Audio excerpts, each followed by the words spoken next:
Makanya sabar itu, sabar bukan kalah. Ketika kita sabar dan memaafkan, urusan kita dengan orang itu akan diselesaikan. Tapi urusan dia dengan Allah belum selesai. Dan ketika diselesaikan, kita tidak akan kepikiran lagi tentang persoalan dengan orang itu. Jadi kalau kita sudah memaafkan dan menahan diri, nanti akan dilupakan oleh Allah, nggak ingat lagi masalah itu. Kita bisa move on mengerjakan yang lain. Tapi dia akan selalu ingat kita. Dan yang paling berbahaya kalau tidak ditobati, itu akan istidraj. Terus mencari kesalahan sampai bahkan tidak pernah merasa bosan. Itu yang bahaya. Jelas ya? Makanya sabar itu, sabar bukan kalah. Ketika kita sabar dan memaafkan, urusan kita dengan orang itu akan diselesaikan. Tapi urusan dia dengan Allah belum selesai. Dan ketika diselesaikan, kita tidak akan kepikiran lagi tentang persoalan dengan orang itu. Jadi kalau kita sudah memaafkan dan menahan diri, nanti akan dilupakan oleh Allah, nggak ingat lagi masalah itu.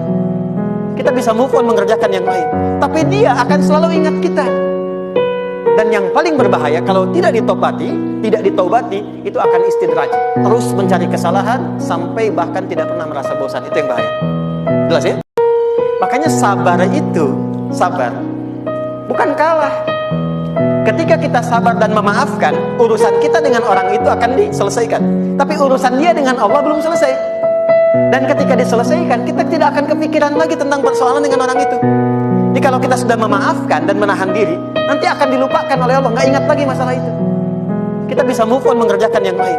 Tapi dia akan selalu ingat kita. Dan yang paling berbahaya kalau tidak ditobati, itu akan istidraj. Terus mencari kesalahan sampai bahkan tidak pernah merasa bosan. Itu yang bahaya.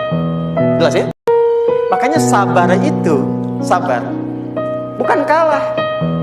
Ketika kita sabar dan memaafkan, urusan kita dengan orang itu akan diselesaikan. Tapi urusan dia dengan Allah belum selesai. Dan ketika diselesaikan, kita tidak akan kepikiran lagi tentang persoalan dengan orang itu. Jadi kalau kita sudah memaafkan dan menahan diri, nanti akan dilupakan oleh Allah, nggak ingat lagi masalah itu. Kita bisa move on mengerjakan yang lain. Tapi dia akan selalu ingat kita. Dan yang paling berbahaya kalau tidak ditobati, itu akan istidraj. Terus mencari kesalahan sampai bahkan tidak pernah merasa bosan. Itu yang bahaya. Jelas ya? Makanya sabar itu, sabar bukan kalah. Ketika kita sabar dan memaafkan, urusan kita dengan orang itu akan diselesaikan. Tapi urusan dia dengan Allah belum selesai. Dan ketika diselesaikan, kita tidak akan kepikiran lagi tentang persoalan dengan orang itu. Jadi kalau kita sudah memaafkan dan menahan diri, nanti akan dilupakan oleh Allah, nggak ingat lagi masalah itu.